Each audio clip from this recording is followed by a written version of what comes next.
Okay, so this PowerPoint we're going to talk about the religious wars that happened in Europe, the English Civil War, which occurred from about 1642 or so to 1651. The term absolutism, and Louis XIV was the king of France, and that's a picture of him right there, the ultimate example of what absolutism was, kind of the alternatives to absolutism. This slide is going to be about what's termed the 100 Years' War. I don't know if any of you have heard about that or not, but it was a religious war, and it's pretty self-explanatory. Right? It lasted for over 100 years, from about 1540 to 1648, and it ended with the 30 Years' War. And we can't go into it too deeply, but it went by region, and it was mainly Protestants versus Catholics.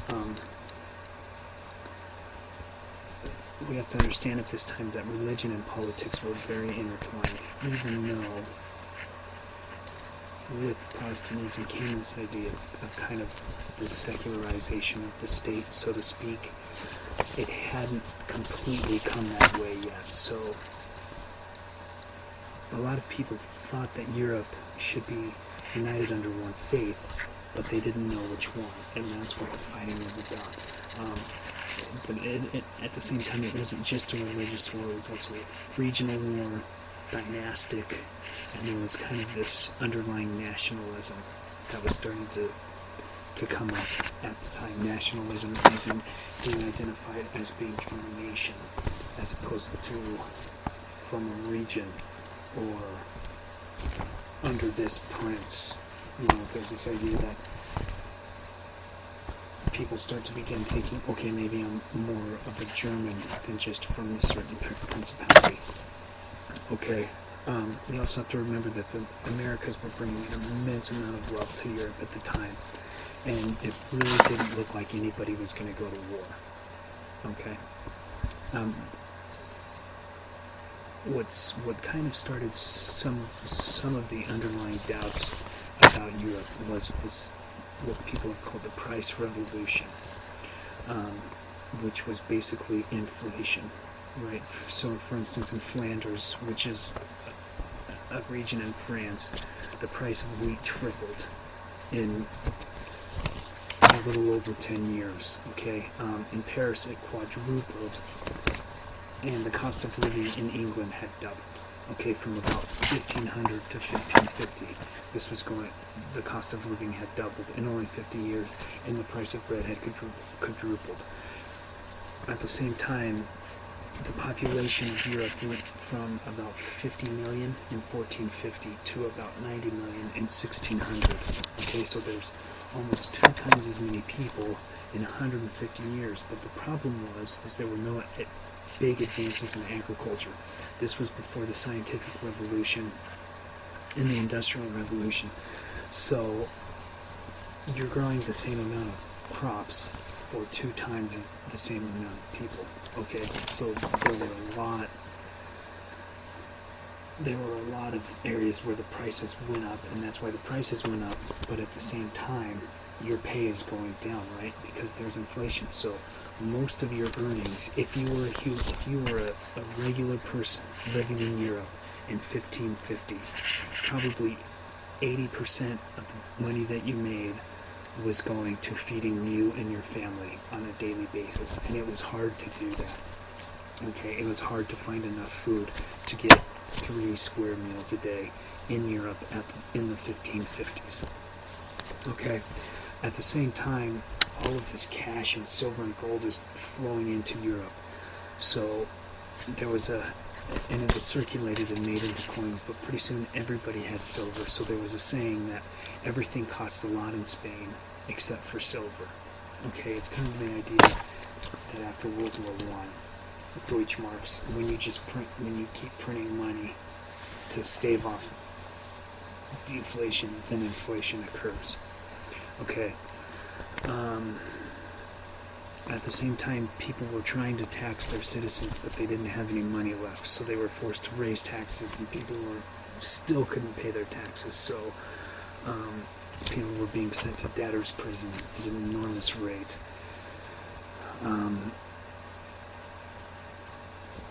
People were speculating on food products and making a lot of money off of that as well. So there was that. And then also in 1660, right at the end of the 100 Years' War, the Black Death also returns.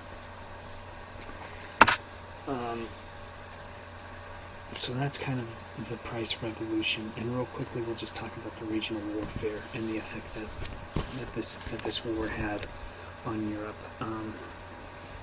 Kind of went through 4 phases. The first one was in Germany. Charles V, with the help of the Catholic Germans, people who had not converted to Lutheranism, started a war, but he was also fighting France at the same time. Charles V is Spanish. I think I said Charles V was the King of France. Last PowerPoint I meant the King of Spain. He's the relative of Ferdinand and Isabella. So he starts a war in Germany with the help of Germans, but he's also fighting France at the same time, and these people were known as Huguenots. I'm not really sure why they're called that, but they are called that. During this war between Germany and then through France, they think that probably 10 to 20% of the population of Germany and France in these 2 regional wars probably died, 10 to 20% of the population. And both sides kind of had this idea. It's called foi la, meaning king, faith, and law, meaning that the Huguenots are fighting for their king, the French are fighting for their king, the Spanish are fighting for their king, and the Germans are fighting for the Spanish king and Catholicism. In Germany first, before France, before I get ahead of myself, in Augsburg, Charles V and the German Catholics were forced to give up, and they give up at Augsburg, and really it failed because most of the Catholic princes were lukewarm about it anyways. Even though they weren't considered Germany as a nation, they didn't like killing each other. So after about 15 years, that low-intensity war ends at Augsburg, and it comes up with the quote, "Cuius regio, eius religio," meaning as the ruler, so the religion. So by 1555, all of the principalities, what we know of as Germany today, had the choice of either being Catholic or Lutheran. Okay, the church could not do anything about it anymore. After that, they were forced to acknowledge Protestant power for the first time in European history. Now, the French-Spanish War from 1562 to 1598 was also, it's pretty complicated, but the Spanish actually, and with the help of the Italians, so France was kind of undermined by its neighbors, both of its neighbors. The Huguenot leader was forced to marry the French kings, the Catholic sister of the French king, okay, in 1572. So the Huguenots were just an area in France who rebelled against the French king, okay. So in 1572, the Huguenots are defeated, and the Huguenots were French Protestants. He's forced to marry the Catholic sister of the French king, but Catherine de' Medici, who's powerful in Italy, plans, and it was actually her daughter who he was going to be forced to marry. Right? The French king said, "Hey, listen, we need you to stop rebelling. So why doesn't your leader marry my sister?" And it was Catherine de' Medici, who was from Italy. It was her daughter. So at her wedding, she plans to kill everybody, and she murders the king, the Huguenot, in his bed, and kills another 10,000. And that is what's called the St. Bartholomew Massacre. Okay? So she kills over 10,000 people the night before her daughter's wedding to a Huguenot.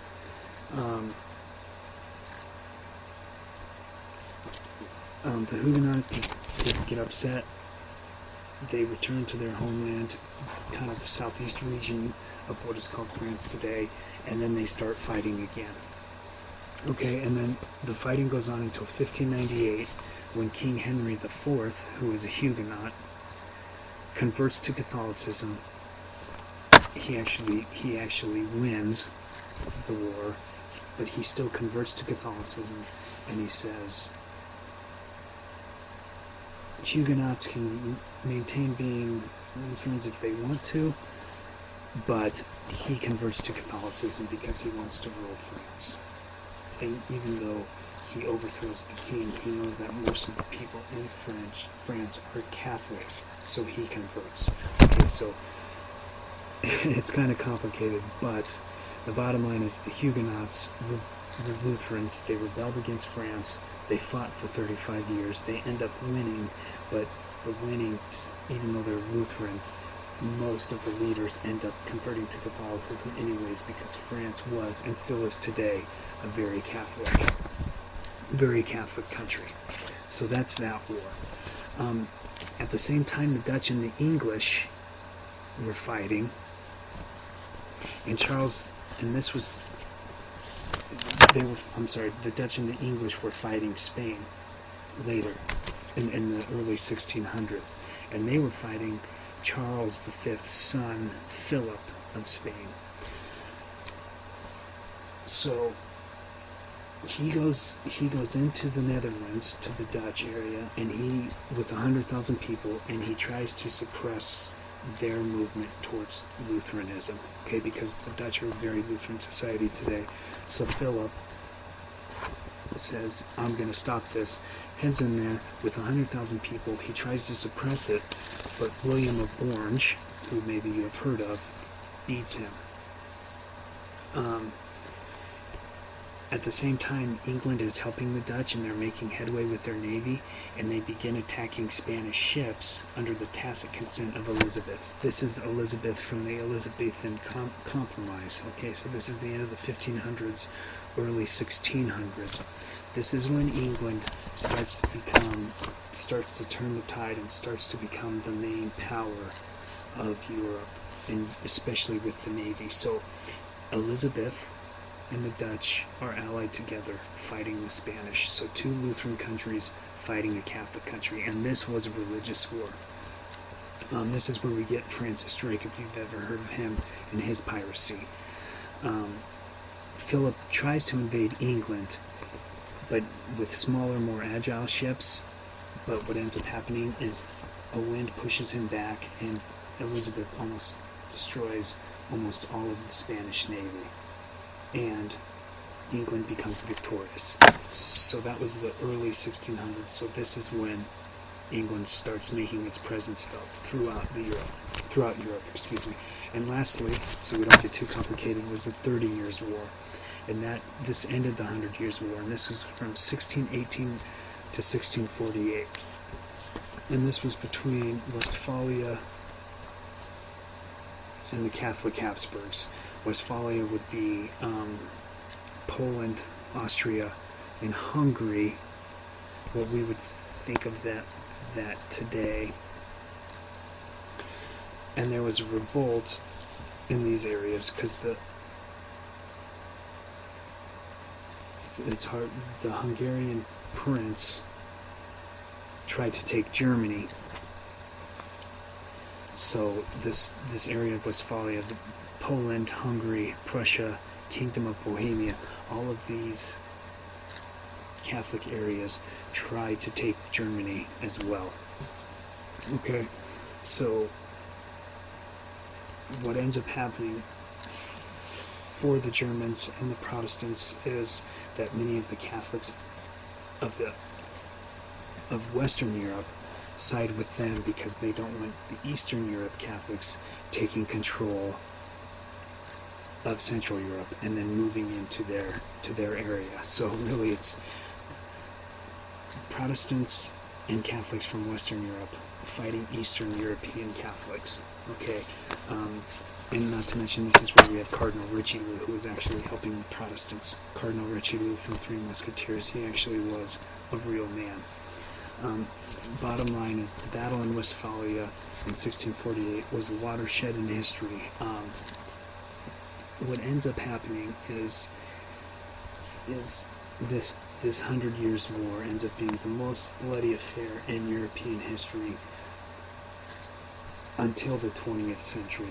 And it also, by the end of this war, France and England come out on top, and people begin starting to build states around national ethnic lines. Okay, that was kind of a long slide, and it's a very complicated thing, but the bottom line is what you have is Catholics and Lutherans fighting each other, but at the same time you also have France and Spain and Britain and the Netherlands fighting each other, and the Germans trying to stake a claim, and the Habsburgs from the east coming in and trying to take over Central Europe. So not only was it religious, but it was also dynastic, and it was also regional as well. So that's the 100 Years' War. Okay, so now we're going to talk about the English Civil War, another war that is somewhat complicated, but we'll make it as easy as possible.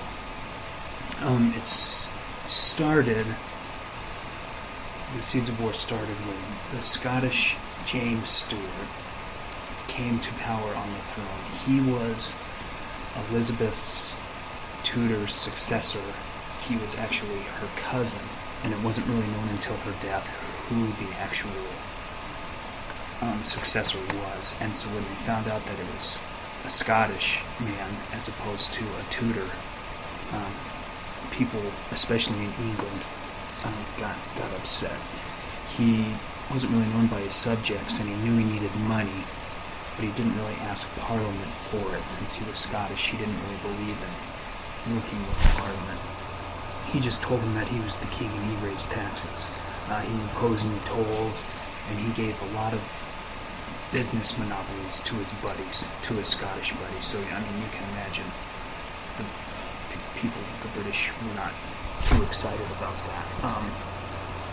He was Calvinist, which when we talked about was a very strict type of Christianity. So that's where this word Puritans come from. The British and the Irish thought that, who were either Catholics or Anglicans, doesn't matter which one, thought that they were too conservative. So that's where we get the word Puritan from. At this time, we understand that Ireland is still Catholic, and it remained Catholic, even though Britain tried to impose Protestantism on the whole area. So what the Scottish James Stuart did was he planted 8,000 Calvinists there, and then and then that's how we get the Irish, British, Scottish bad feelings into today, because of that move right there. And then since then, the Irish have felt that the British and the Scottish have impugned on their territory, so to speak. When he dies, his son Charles Stuart comes to the head, and he immediately goes to war with Spain as the British monarch. And he pulls back his Calvinist friends of his dad, and he also married Henrietta Maria, who was the French King Louis's daughter. So she's Catholic, Louis VIII. So he quickly reverts back to this Catholicism.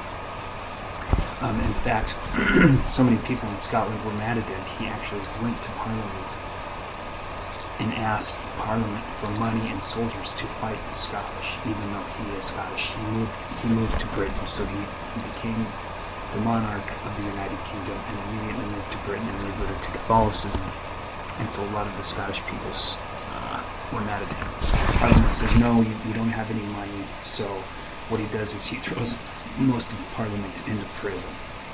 And he just stops listening to them. In 1640, the Scots invade Britain, and And so Charles Stuart has to go back and he has to form Parliament again, but they won't help. So he tries to arrest him again.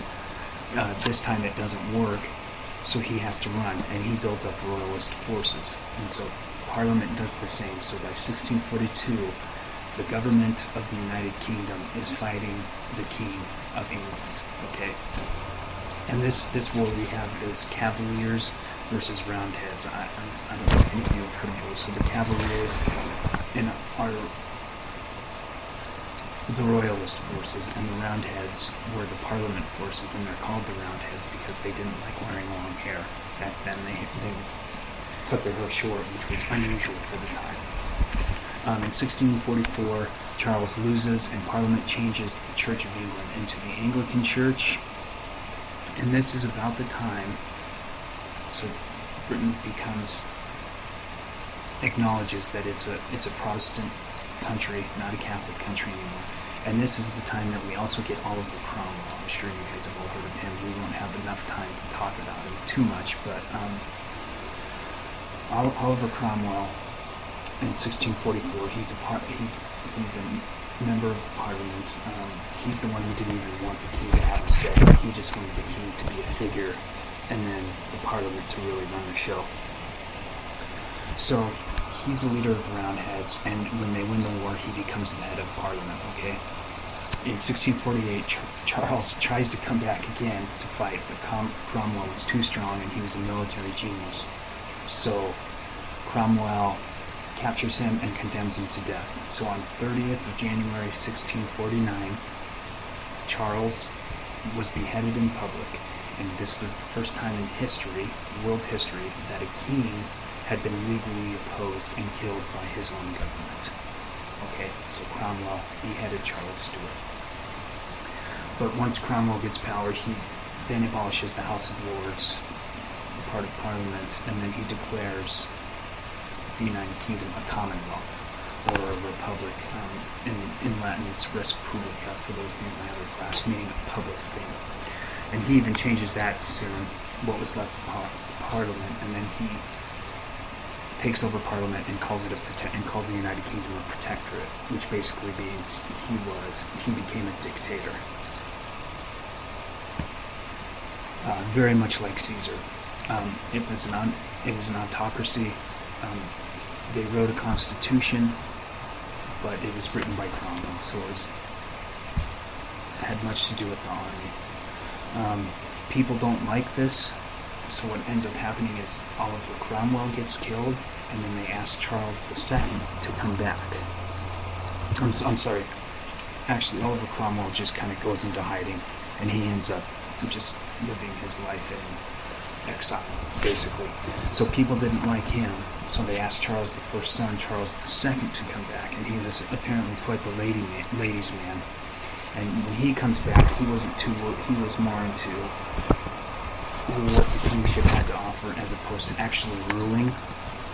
So he comes back, he creates this limited monarchy, and he basically does whatever the Parliament wants him to do. So this is where, under Charles II, this is where England really becomes a constitutional monarchy for the first time, and the idea of rule versus reign begins here, right? The Parliament rules the country, the king reigns the country, much like what we're going to have today. So that's the idea. And then also in England comes up with these ideas of civil versus human rights, which this is a very English idea. We talk about it a lot today. But the difference is, what a human right is this. If you were born an Englishman, that means you have every right to all things that the English had, right? Roads, liberty, education, vote for your parliament, things like that. If you were a human right, you had the basic rights to life, right? To food, to water, things like that. As opposed to civil rights, which means that you do not have the right to govern. Okay, that is for the parliament, and that is for the sovereign. Okay, so that's kind of the difference between the British version of what civil rights and human rights are. They'll change a little bit as time goes on, but this is the beginning of that idea of the difference between having human rights and having civil rights. So in the 16th, early 17th century, there's this kind of feeling of doubt and uncertainty that's going through Europe. We already talked about the wars that were going on. England's kind of going through a revolution. And witchcraft, this idea of a witchcraft kind of comes to the front of society. We've already talked about the Spanish Inquisition. That's the same period. There's this whole movement of Christianity. Everything's coming unhinged, and Christianity is not really sure what to do about it. So this idea of witchcraft comes because they needed somebody to blame for all of this.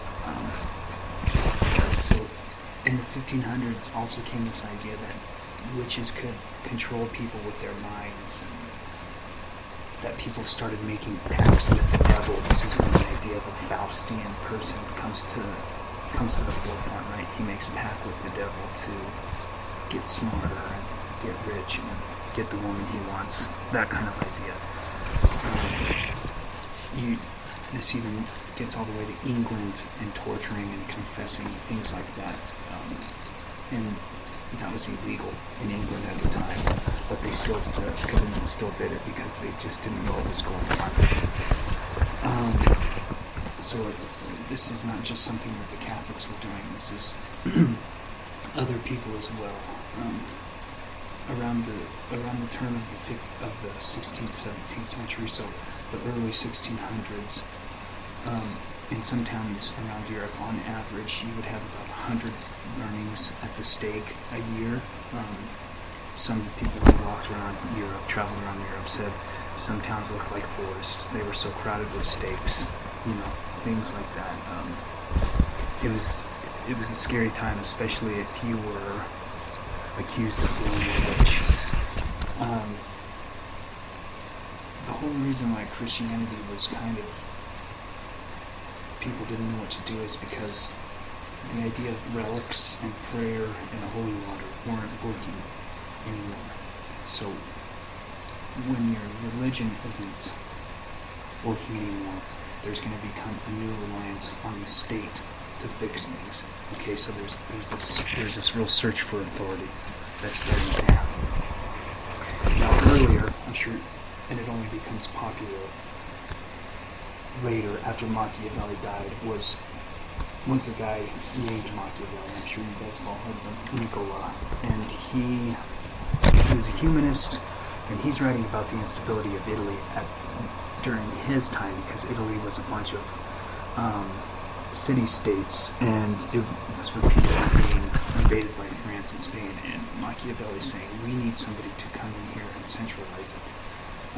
He writes Discourses on Livy, which is a praise of ancient Rome for its constitutional government, its republican ways, its equality of citizens, and kind of the subordination of religion to the state, okay? State and religion were somewhat separate, especially at the end of the Roman Empire.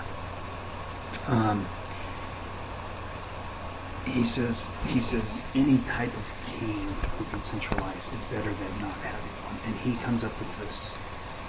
Then he writes The Prince, which I'm sure you all have heard of, and this is when he makes his famous speeches. If you cannot be both, it's better to be feared than loved. And he says, the necessity of preserving the state will often compel the prince to take actions which are opposed to loyalty, charity, humanity, and religion. So far as he is able, the prince should stick to the path of good, but if necessity strikes, he should know how to follow evil. And so basically, Machiavelli's bottom line is, why is it better to be feared than loved? Because he says, love is fickle, right? It kind of comes and it goes. People fall in and out of love all the time, right? I mean, everybody does in their lifetime. But he says one thing that doesn't leave is fear. He says fear is predictable and it does not wear off as easily as love. Love, it comes and goes. But he says when you're scared, and then you'll listen to the centralizing government. So this idea didn't really take hold in Machiavelli's lifetime, it kind of starts to take hold after he passes away, in the late 1500s, early 1600s. You also have this guy named Michel de Montaigne, who's obviously French. He writes his two essays. He writes his essays, which has 2 points. His first essay is, what do I know? He says, I don't know that much. And what may be good for some states are looked at barbarically by others, right? Just because a constitutional monarchy works in Britain doesn't mean that that's going to work in France or Spain. He says, everyone gives the title of barbarian to the people, to things that they don't understand, right? I mean, people do it today in our world. His second point is there's a need for moderation. He says, since there's no government or religion in the world that is perfect, there's no need to kill or die for it. All right, we don't. What's going on in Europe right now, which was true, is we're fighting for governments and religion when we all know that neither of those things are perfect. Right? So we just need to stop fighting. And once the states stop fighting, then things will get better. You also get this idea from Jean Bodin, who's also French. He says the power, most states' power comes from a few families, right? They're educated, they're rich, and the state needs them because they pay taxes, right? So he said, Jean Bodin is the same thing. He says we need to stop fighting for monarchies and sovereigns and kings and things like that. What we need is we need these powerful families to have perpetual power over all of their subjects. He says, anarchy, I would prefer to have a tyrant or a group of tyrants leading this country, leading France, than have it complete anarchy. He says anarchy is not good for anybody. So what we need these powerful, educated families to run the country for us, which doesn't really take hold much. Lastly is Thomas Hobbes, and I'm sure you guys have all heard of him, and he writes about the Leviathan. He was born at the end of the English Civil War. He says that any form of government that keeps its subjects' lives and property, keeps their well-being, keeps them alive, keeps their source of income and their livelihood, keeps it going, then they have the right to act as sovereign, okay? And hence, they'll become all-powerful. The whole idea of the Leviathan, right? A really big entity. He says everybody needs a state, and the state exists to rule over individuals. And if need be, you can trample on liberty and property if the government's survival is at stake, right? So he says if there's going to be a civil war, or if something bad happens, then the state has the right. Does that sound familiar? That's kind of the Patriot Act today, right? When things go bad, Thomas Hobbes says sometimes maybe civil rights, human rights need to go by the wayside while things are bad. Okay? Because he says the state of nature before governments was just a war, it was just complete anarchy. It was everybody fighting everybody. And he says men are wolves, right? They're animals. They want to kill each other. They want to be the powerful, the most powerful. And he says, so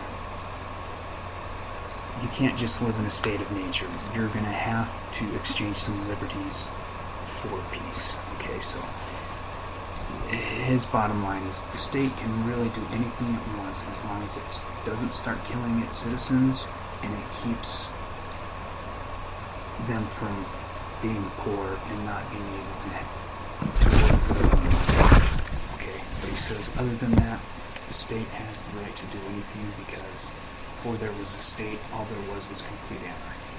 Okay, so those are some of the political thoughts of the time that people will take into effect, and then we'll start seeing the seeds of all of these thoughts in Europe in the 1700s. Okay, so what comes out of all of this uncertainty and political thought is one type of government, and it's called today is known as absolutism. And these are two pictures of Louis XIV, also known as the Sun King. and he is a perfect example of this type of government at work. What absolutism is that it's the political theory that encourages rulers to claim complete sovereignty within their territories. Okay, so what this means is you can make law, dispense justice, create and direct bureaucracies however you want to, declare war, raise taxes, anything that governments do, but you can do this without the approval of any other governing body. Right? You are the person who makes the decision. That means the leader is an absolute leader. It also comes with this idea that your power is granted by God. We'll kind of talk about that. This is the divine right of kings, right? Your power comes from God, so you're like the father of the household, okay? The reason why it worked in France and in other places as well is because there was a promise of stability, and the whole goal of absolutism is to have a well-run bureaucracy that can tax well, so you can spend these resources into either getting larger territories or creating better infrastructure. That's the idea anyways. The people that you need under your control are basically the rich and the clergy, and this is in France's society, okay? How do you get these people under your control? You give them privileges for your alliances, maybe no more taxes or very little tax on your land, give them land, etc. Same thing with the church. That's what absolutism is about. And the bottom line is what Louis XIV makes the King of France like is he's the sacred, paternal, absolute leader who should not be questioned, because what he says comes from God, and it's right for the country. Okay, so we already kind of talked about justification, divine rights of kings, and how Louis rules like a father. Louis XIV was really the first modern ruler to understand the kind of the theatrics of presentation, so to speak, right? He's the guy who built the big palace at Versailles, and this became his personal stage where they had plays, other forms of, entertainment, cards, gambling, drinking, anything that you can think of. Versailles was created for that, and it was also created to get the nobles around him so he could know what was going on, right? He would invite these people basically over to his house, and he would kind of keep them prisoners, so to speak, right? Make them have fun, things of that nature, and it was kind of also a way to kind of get a handle on them and know exactly what was going on throughout his French kingdom. He created a bureaucratic government that answered to him. He was actually not a bad ruler, so to speak. He kind of understood politics, as well as, he wasn't just a person who said, I'm the king, listen to what I have to say, even though in the end that's what ended up happening. But he wasn't dumb by any means. He kind of used his power for domestic tranquility, really. He created peace.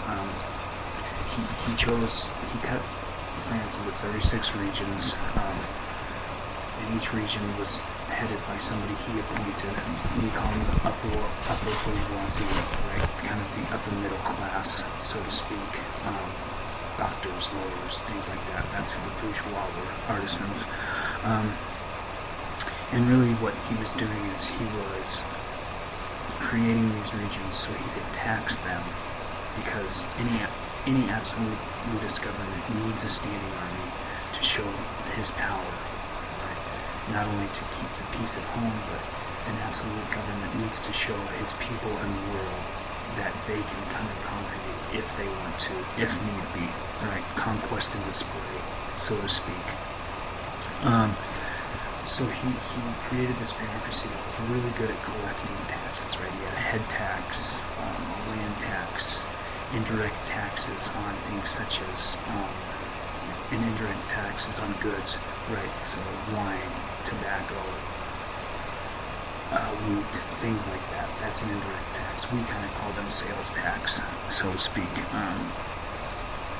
Religiously, he supported the Jesuits. He was a Catholic because French was a highly Catholic, and still is today, country, region at the time. It's more of a region under Louis than actually a place that we know of as France today. So he supported the Jesuits, and he actually waged quite a war on the Protestants. He prosecuted a lot of them, and a lot of them died under him. I don't know the exact numbers, but quite a few. He also tried to get the Catholic Church of France as far away from the Pope and Rome as possible, right? He wanted his own church. He didn't want to answer to Italy.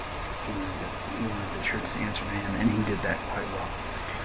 Probably his greatest achievement, though, was hiring Colbert as his Minister of Finance, Jean-Baptiste Colbert. And this is from about 1664 to 1683. He was the finance minister.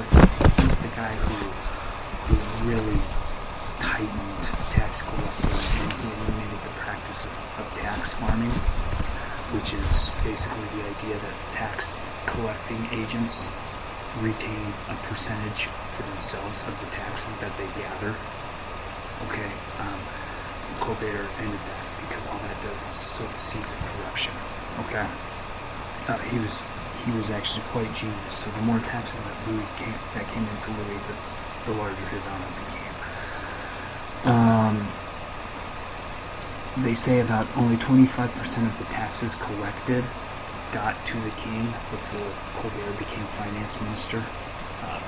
By the time he died, it was almost 80%. So he was very good at tax collecting, which any state, that's how states run. He regulated foreign trade by importing less, and he was especially good at making industries for war. And he created industries for war in France. So he was hiring French people to do their jobs, to create. So it's kind of the idea of made in America today, right? Colbert was very good at that.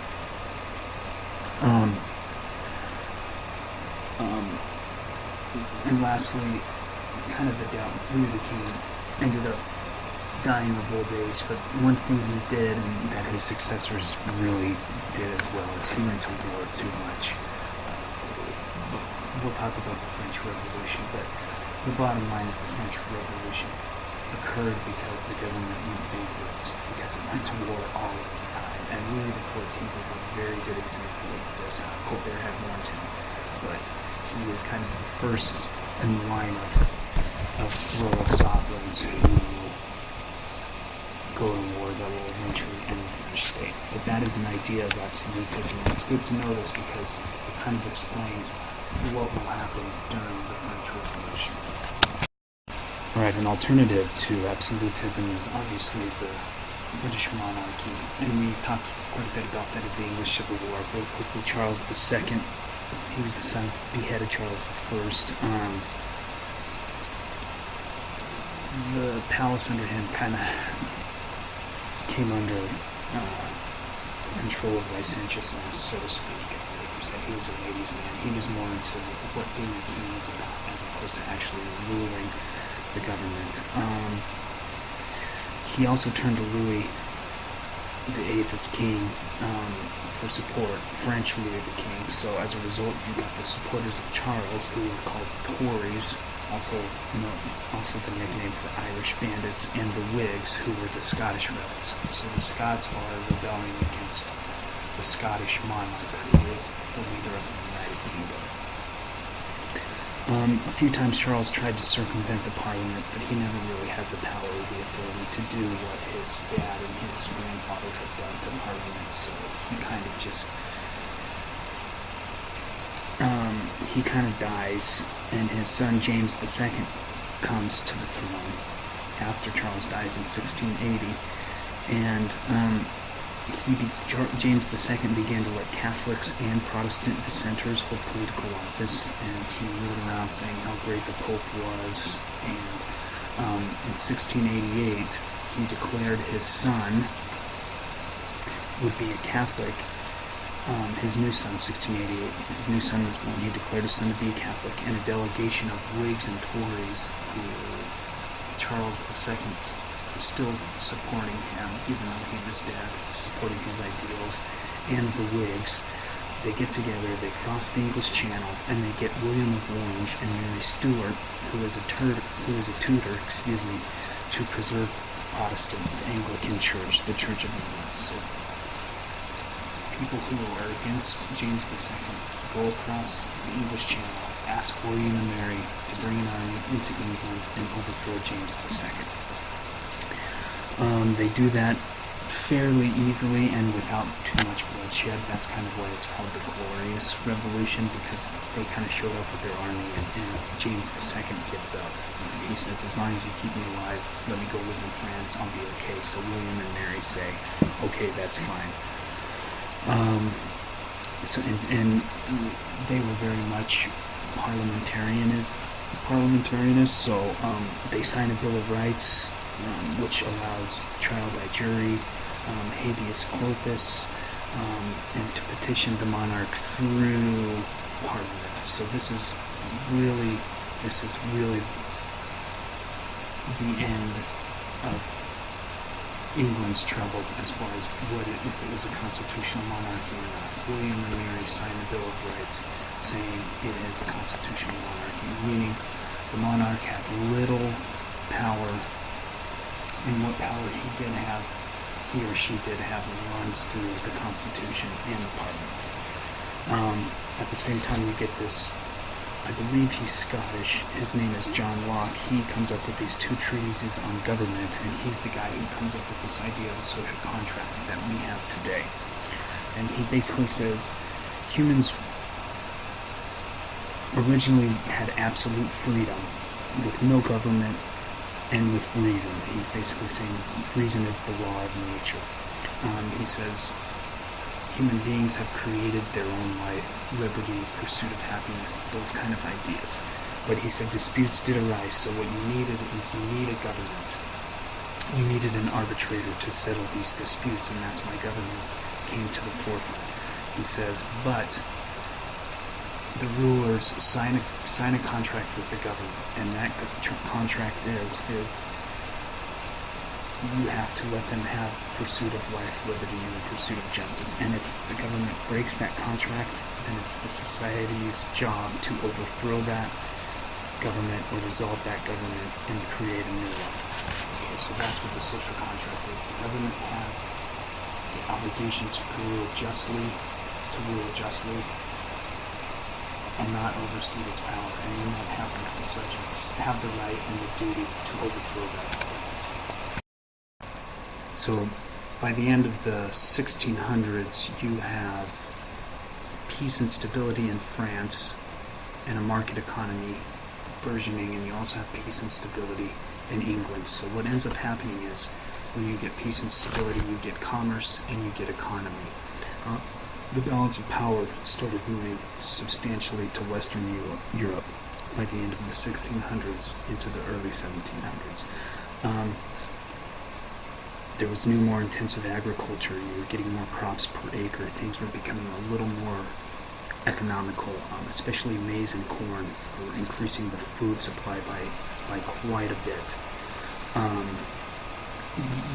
Still half the people died before the age of 20, but there wasn't any real plague anymore. There weren't any black deaths or things like that sweeping through Europe, and populations began rising like never before. What came into being was this thing called the put-out system, which is basically something that happened due to the idea that transport and infrastructure became improved. What it did was it allowed centers of the economy, villages, cities, what have you, to promote textile making in the countryside. So what they would do is you would distribute the wool or the flax to rural people who spun, carded, and weaved the cloth on a piece rate basis, meaning they got paid for how much they made. Then you would collect it and then bring it back and you sold it into the markets. Okay, so kind of this kind of an idea of outsourcing, so to speak, but you kept it within your country. You just kind of outsourced to the rural areas. And the rural people welcomed this because it gave them employment during downtime, after harvest, during the winter time. It reduced costs by circumventing guilds, or what we would call unions. At the same time, you get labor-saving things such as wire drawing machines and slitting mills and things like that. Things that make labor a little less intensive, and kind of the beginning of the Industrial Revolution is going to start happening here. We also started to get this world of goods. Never before you start having this mass market. Houses had sugar, newspaper, books, toys, clocks, furniture, things that people never had before. Almost, a lot of homes were getting these things. It was a consumer-based economy. Okay, kind of the burgeoning of capitalism. This was the golden age of the shopkeeper because demand was higher than supply, and prices just skyrocketed. People started buying prepared foods, ready-made clothes, as opposed to having a tailor. And this is when advertising also came into effect. And like we talked about earlier, this really started happening because of the French. It matured under Jean-Baptiste Colbert. They go to West Indies for sugar. They go to North America for fur and missionaries, for logging, things like that. But those things aren't large profits. The profits came from the sugar. At the same time, we also had Crown Enterprises from Spain, which we've already discussed. Trading, fishing, bringing, sugar back into the economy. Cotton, alcohol, tobacco, things like that. Things that you used to not be able to buy, you could get at a pretty decent price now. So that's this idea. Europe begins changing economically at the end of the 1600s into the 1700s. And this picture right here is Topsy-Turvy World, and it's by a Dutchman by the name of Steen. He was kind of a famous Protestant painter, but you can see here's this house room with all these people, and it has all these things, and it's kind of, you have mom and pa in the background, but you have the young kids dressed nice. There's stuff on the ground, like they have stuff that they don't even need, right? I mean, this is something that has never happened before in the history, basically in the history of the world, unless you were an aristocrat or a ruler, right? This is the normal people having almost anything they want. I mean, this is a generalization. There were still a lot of poor people, right? But kind of this idea of the middle class and having things comes into effect. And you can see from this painting, I mean, what was going on during the time. Okay, so we're going to kind of finish this PowerPoint presentation talking about kind of a little bit of the fight for power for the colonies in Asia and in the Americas in the 1650s or to 1700s. We'll start with the English. One thing that needs to be made clear is that the British didn't start their colonial projects through the king or the majesty or the crown. They started it as private enterprises, either proprietary enterprises or joint stock companies, and we'll kind of discuss what a joint stock company is a little later, because the Dutch kind of introduced this idea to the public. What the English did is they created plantations which were built to be as close to British society as possible.